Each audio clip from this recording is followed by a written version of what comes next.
खुलुमबाय बड'लेण्ड साबजेक्टआव बयखौबो बरायबाय। गिबिनि साबजेक्टआव दङ BTR नि गाहाय खुंगिरि प्रमद बर' आरो लेङाइ गाहाय मावफुंगिरि गबिन्द बसुमतारिया दिल्लीयाव।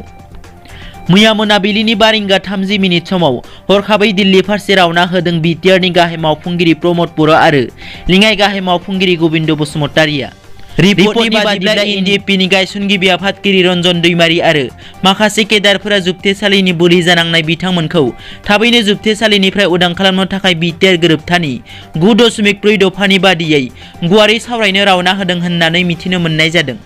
मख'नो गोनांदि बे सावरायनाय हाबाफारियाव बाहागो लागोन भारतनि नखर मन्त्रि अमित शाह, आसामनि गिबि मन्त्रि सर्बानन्द सन'वाल, सावस्रि मन्त्रि डक्टर हिमन्त बिश्व शर्मा, BTR नि गाहाय खुंगिरि प्रमद बर' आरो लेङाइ गाहाय खुंगिरि गबिन्द बसुमतारिजों लोगोसे माखासे गोजौ थाखोनि आइबि मावसुमा बिथांमोना। नैथियाव दङ गसाइगावआव आधार कार्डनि मुङाव रां लानायनि अजद। थांनाय माखासे दाननिफ्रायनो आसामाव आधार कार्डखौ लानानै गोबां बेले-बेजे जानायखौ नुनो मोन्दों। थिग बेबादिनो क'क्राझार जिल्ला गसाइगाव महकुमानि सिङाव बेले-बेजे आरो रां लानायनि अजद सिखारदों। मिथिनो मोननाय बादिब्ला आधार कार्ड मिरुफोराव सरकारि मावथिफोरा दालालनि जोहै रां लानानै खामानि मावनायनि जाथाय सोराङाव फैदों।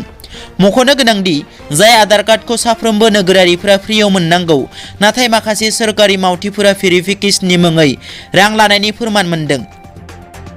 थामथियाव दङ EM रन्जित बसुमतारिनि एस्कर्ट गारिया जाब्रबथाय जादों। BTR नि EM रन्जित बसुमतारिनि एस्कर्ट गारिया मैया मोनाबिलि 9 रिंगासो समाव 31 नं राजा लामा भबानिपुराव हरखाब जाब्रबथाय जानानै सासे देहा बेंगिरिया गोब्राब जोखोम जायो। गोब्राब जोखोम जानाय देहा बेंगिरिखौ बरपेटानि FAAMHC देहा फाहामसालियाव थिसनो आरो माखासे जोखोम जानायफोरखौ साखाथिनि देहा फाहामसालियाव थिसननाय जायो। मिथिनो मोननाय बादिब्ला EM रन्जित बसुमतारिया जेबो रोखोमनि जोखोम जायासै होनना मिथिनो मोननाय जादों। सुदेम ब्रह्मआ गोमानानै दं। क'क्राझार जिल्लानि कसुगाव पुलिस थानानि सिङाव थानाय थान्दा बाजार गामिनि थागिबि जितेन ब्रह्मनि अनजालि बिसि सुदेम ब्रह्मआ थांनाय 2 जानुवारिनिफ्राय गोमानानै दं। सुदेम ब्रह्मआ 10 बोसोर बैसोनि फिसाज्ला दं आरो दिनैसिमबो खाथि खालानि जाथि खुरमा जेरैथिंबो खौरां लाहरसेबो मिथिनो मोनाखै।